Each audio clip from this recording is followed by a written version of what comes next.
시청자 여러분 안녕하십니까.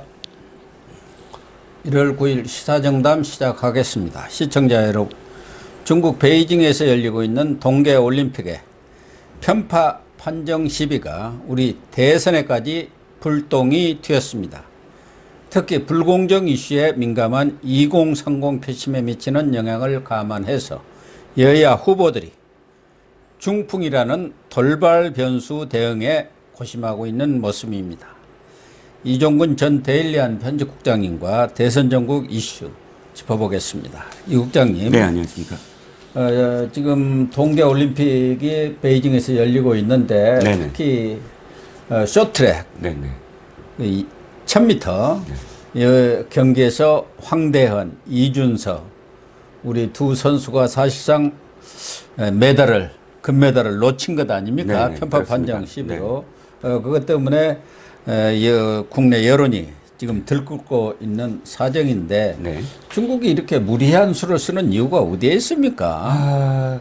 두 가지라고 생각이 드는데요. 하나는 시진핑이 예. 올 가을에 양회라고 해서 예. 공산당 전당대회 전대가 이제 열리는데 거기서 이제 이 영구 집권에 뭐랄까요, 재관을, 그러니까 이 왕관을 씌워주는 그런 회가 열립니다. 예, 그렇죠. 그러니까 중국은 지도자들이 10년에 한 번씩 바뀌거든요. 예. 그러니까 그건 정기적으로 바뀝니다. 그리고 이 내부에서 여러 파들이 있는데 이 여러 파들이 사실 협의를 해가면서 밑에서부터 가장 이렇게 뛰어난 사람을 지켜보다가 이렇게 교체하는 평화로운 정권 교체를 늘 이뤄왔죠. 일당 독재이긴 하지만. 그런데 시진핑이 그걸 무너뜨리는 겁니다. 이번에 이미 10년이 끝나지 않았습니까? 그런데 이 시진핑이 우리가 이제 선진국이다 하면서 중국 굴기를 내세우면서 올해가 그러니까 중국 공산당 100주년이거든요. 그래서 이 100주년의 양회에서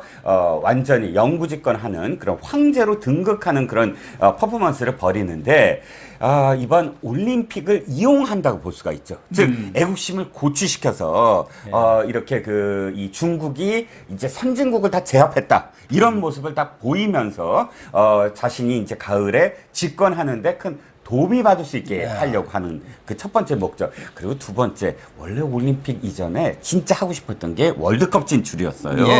어마어마하게 10년 전에 어마어마하게 돈을 들여서 시진핑이 집권하면서 축구 굴기라고 이름을 하고 무조건 월드컵에 진출시키겠다. 그러니까 이번이었거든요. 그게 이번 월드컵. 그런데 베트남한테도 충격적으로 패배를 합니다. 베트남 패배에 이어서 한국은 또 더군다나 10회 연속 지금 그 월드컵에 진출하지 않았습니까? 그게 동시에 이루어졌어요. 그 같은 날에. 그러다 보니까 중국 인민들이 지금 너무너무 화가 나 있었어요. 막 테러리즘 폭파하고 이 공산당에 대한 시진핑에 대한 불만도 막 부글부글 끓어오르고 있었거든요. 이런 것들이 겹쳐지면서 중국 인민들에게 어떻게든 뭐랄까요, 이 월드컵을 좀 상쇄시키고 다시 한번 애국주의를 이렇게 북돋워 줄 수 있는 계기를 이번 올림픽에 무리해서라도 만들겠다.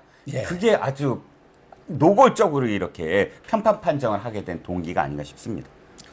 그러니까 시진핑이 지금 등소평이 구축해 놓은 10년 임기를 그게 이제 하나의 원칙 아니었습니까? 그렇죠. 지도자들이 10년을 하고 나서 후계자한테 이렇게 물려주는 그런 관행을 파괴하고 지금 등소평을 넘어서 모택동 수준으로 지금 올라가는 그런 상황 아니겠습니까? 예, 그렇습니다. 그래서 뭐 대학 시험에도 시진핑 사상에 대한 시험 문제를 보고 지금 시진핑을 거의 뭐 신격화하는 그런 상황 아닙니까? 살아있는 부처다 뭐 이러면서. 그렇습니다. 중국은 지금 아마 코로나 때문에 사실 못 가지만 가본 사람이 관광지에 갈 수가 없대요. 왜냐면 관광지마다 붉은 깃발을 들고 그 홍색 관광이라고 해서 중국인들이 근 2년, 작년부터 지금까지 계속 홍색 관광, 그러니까 공산당의 혁명 유적지 있지 않습니까? 유적지를 찾아가서 시진핑을, 아까 모택동을 찬양하고 공산당을 찬양하는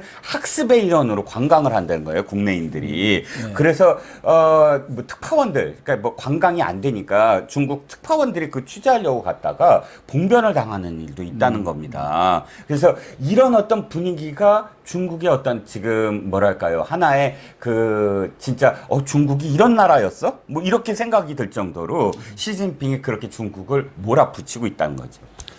특히 이 시진핑 시대에 들어오면서 중국이 우방국들 또 주변국들과의 설린 우호 관계보다는 군림 말에는 진짜 과거에 이 중국 황제가 지배하는 그런 중국 시대로 돌아간 것 아닌가 하는 어떻게 보면 정말 오만하고 무리하기 짝이 없는 그런 행태들을 지금 거듭하고 있는데 말씀하신 대로 그런 이유 때문인지 이번에 우리 황대현, 이준석 두 선수뿐만 아니라 노르웨이다 뭐 다른 나라에서도 뭐 일본까지도 여러 가지 이런 편파 판정에 휘말리면서 항의가 본물이 터지고 있는 그런 상황 아니겠습니까? 네, 그게 이제 스키 점프 쪽. 예. 스키 점프 쪽에 그 옷이 1cm 이상 벗어지면 안 된다는 겁니다. 예. 근데 갑작스럽게 이미 다른 종목에서 다 금메달 따고 은메달 딴 선수들한테 똑같은 옷을 입고, 근데 갑작스럽게 스키 점프에서 이걸 20분 동안 재더니 실격이다 했는데, 실격한 나라들이 주로 동계올림픽에 완전히 메달 순위로 최상위권 4개국이었어요. 예. 노르웨이라든지 일본이라든지. 그러니까 스키가 원래 종목이 굉장히 금메달이 많습니다. 예, 많죠. 많습니다. 그러니까 거기서 스포츠 강국들의 메달 수를 저하시키겠다. 그래서 결과적으로 마지막에 중국이 메달 수가 가장 크게 만들겠다. 이게 스키 점프에서 갑작스럽게 50일을 걸어갖고 이 강국들을 그렇게 이 금메달을 못 따게 만드는 그런 해프닝까지 지금 벌어지고 있다는 거죠. 그럼 그 심판들도 좀 매수를 했나요? 뭐 뒤로 이렇게 적당히 해가지고 중국은 또 그런 걸 잘하지 않았습니까? 그렇지요. 그러니까 어찌됐든 그 IOC가 원래 굉장히 많은 비리가 많거든요. 그러니까 심판도 IOC가 좌지우지하는 것이고 그러다 보면 중국이 지금까지 IOC에게 어떻게 했는지 이런 것들이 물밑으로 어떻게 했는지 밝혀지진 않겠지만 상당히 영향을 행사했다고 볼 수가 있죠. 뭐 올림픽 하면은 주최국이 어느 정도의 뭐 터스랄까 어드밴티지가 있다고. 어드밴티지를 가질 수는 있는데 이번에 중국의 경우는 좀 너무 과하다. 그러니까 우리 언론이라든가 이 젊은이 사이에서 눈 뜨고 코 베이징 2022이다 이렇게 하고 진짜 눈 뜨고 코 베가는 그런 행태를 벌이고 있는데 지난 개막식 때도 한복 입은 또 이제 조선족을 내세웠지 않습니까? 그렇습니다. 자기들은 이제 조선족뿐만 아니라 그 소수민족 55개 소수민족인가요? 그 사람들을 대표로 한다고 하더라도 우리 국민들 입장에서는 그렇지 않아도 중국이 그동안 동북공정이다 뭐다 하고 그거 이전에 뭐 김치고 한복이고 다 자기들이 원료라고 지금 주장하고 있는 거 아닙니까? 네, 그렇죠. 그 바로 직전에 한복을 한포라고 발음하면서 자기네들 거다라고 이야기하고 뭐 김치를 뭐 제조 공정을 이 세계에 어떤 표준화시키겠다 이런 것들을 발표하면서 사실 굉장히 도발을 해왔거든요. 문화 공정을. 그런데 개막식에 한복을 입은 여성을 등장을 시켜서 분노를 일으켰습니다. 그것만이 아니죠. 지금 외교적 불참, 보이콧 선언을 한 나라를 제외하고 우리도 사실 불참에 동참하지 않았습니다. 그 국가서열 2위인 국회의장을 보냈으니까 사실 뭐 우리는 할 그 예의는 갖춘 거죠. 그런데 그런 사절단을 마치 옛날에 천자가 왜 그 사절단들 아련하듯이 그 연회석에 그 자리를 그렇게 배치를 한 거예요. 그래서 더 큰 지금 또 분노를 일으키게 만들고 있는 거죠. 아무튼 뭐 우리나라에 대해서는 하긴 뭐 문재인 대통령도 뭐 중국은 높은 산이고 우리는 작은 나라다 뭐 이렇게 비유를 했고 이재명 후보도 아마 중국을 대국이라고 하고 우리를 뭐 소국이라고는 안 했습니다만은 대국이라고 대국이에요, 이재명. 이렇게 얘기를 한 것 같아요. 그러면 뭐 우리는 하죠. 소국이라는 얘기인데 그렇죠. 어쨌든 우리나라에 대해서 역사까지도 침범하는 동북공정을 하더니 이번에는 매달 공정까지 지금 하고 있는 게 우리 국민들을 네. 분개케 하고 특히 네. 우리 2030 네. 이 세대는 이런 공정 이슈랄까 네. 불공정 이슈에 아주 민감하지 않습니까? 네, 그렇습니다. 우리 국내에서도 그런 일들이 지금 몇 차례 있었지 않습니까? 네. 그런 부분에 대해서 그렇죠. 과거에도 북한 그 선수들 참가하는 문제를 놓고도 뭐 우리 젊은이들이 들고 일어나고 막 그런 게 그렇죠. 있었는데 이런 불공정 행위에 대해서 우리 2030들이 그렇지 않아도 그 여론조사를 보면은 중국에 대해서 상당수 좀 비판적인 부정적인 인식을 더 많이 갖고 있지 않습니까?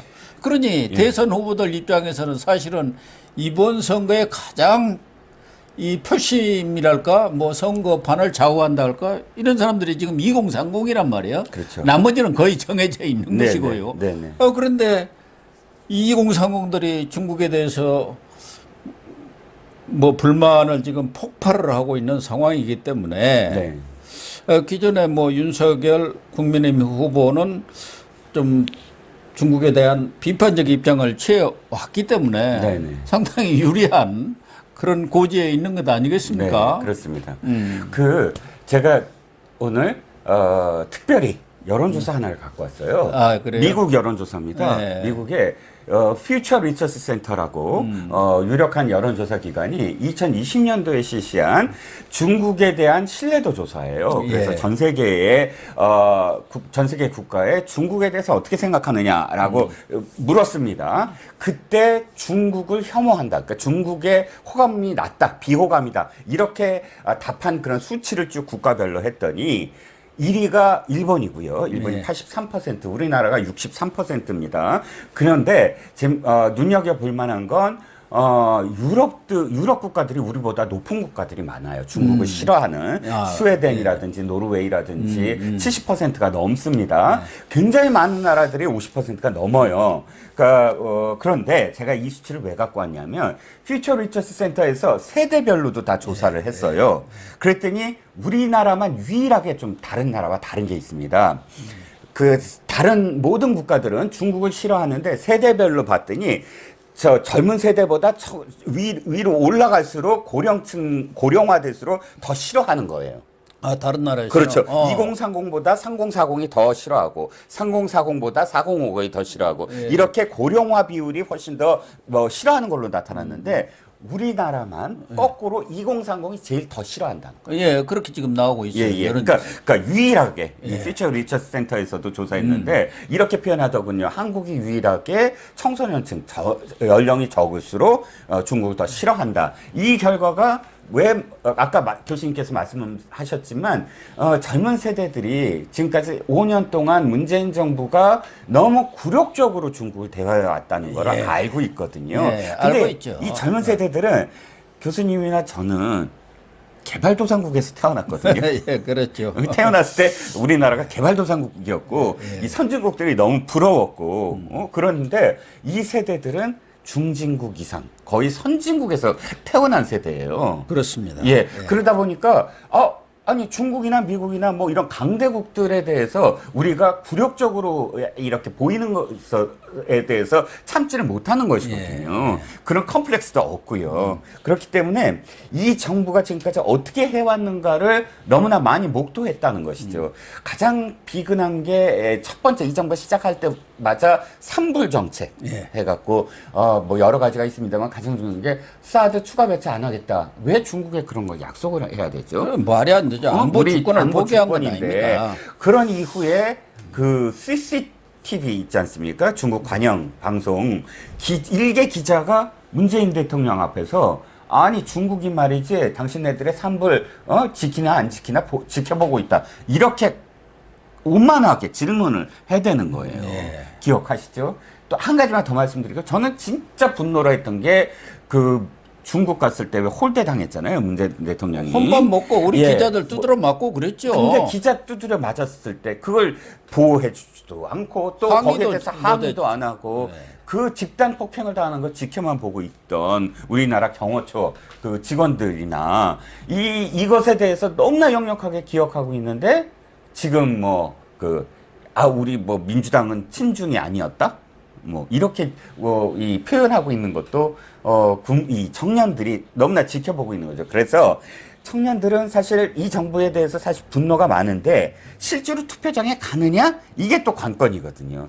투표율이 가장 낮은 세대가 2030인데. 그러나 예. 이번 선거에서는 좀 달라질 가능성도 그렇죠. 많지요. 예. 그래서 이 사건이 하나의 불을 지르는 투표장에 가는 불을 지르는 또 하나의 그 모멘텀이 되지 않을까 하는 겁니다. 그러니까 윤석열 후보나 국민의힘은 그동안 중국의 그러한 행태에 대해서 양대 강국에 걸맞는 어떤 그런 포용이나 관용의 그런 미덕은 보여주지 못했고 특히 국제적 그런 스탠다드까지도 다 무시하면서 일방적으로 이렇게 끌고 가는 대외 정책을 취해온 데 대해서 상당히 부정적인 입장을 표명했는데 뭐 문재인 대통령은 말할 것도 없고 지금 민주당 특히 지금 이재명 후보도 얼마 전에 TV 토론에서 산불 정책 그거 어떻게 생각하냐 하니까 적정하다 이렇게 이야기를 했고 그렇죠. 산불 정책을 이어갈 것으로 언제나 사드 추가 배치에 대해서도 아니 중국을 왜 잘못 보이려고 그런 짓 하느냐고 야단을 친 거 아닙니까? 네, 물론 뭐 국익이라는 것을 앞세우기는 했지만 이런 입장인데 지금 분위기가 전혀 달라지니까 완전히 말을 바꿔버린 것 같아요. 이 사람들 뭐 말을 자주 바꾸니까 뭐 그렇습니다. 일관성을 유지하리라고 기대는 안 했습니다만요. 예, 그렇습니다. 그런데 그 말을 바꾸는 것도 격이 있고 또 일관성만이 아니라 하나의 상식의 수준에 맞아야 된다라는 것인데 이겁니다. 이 어로선, 어로선을 침범한 그 선박에 대해서 격침시켜야 된다.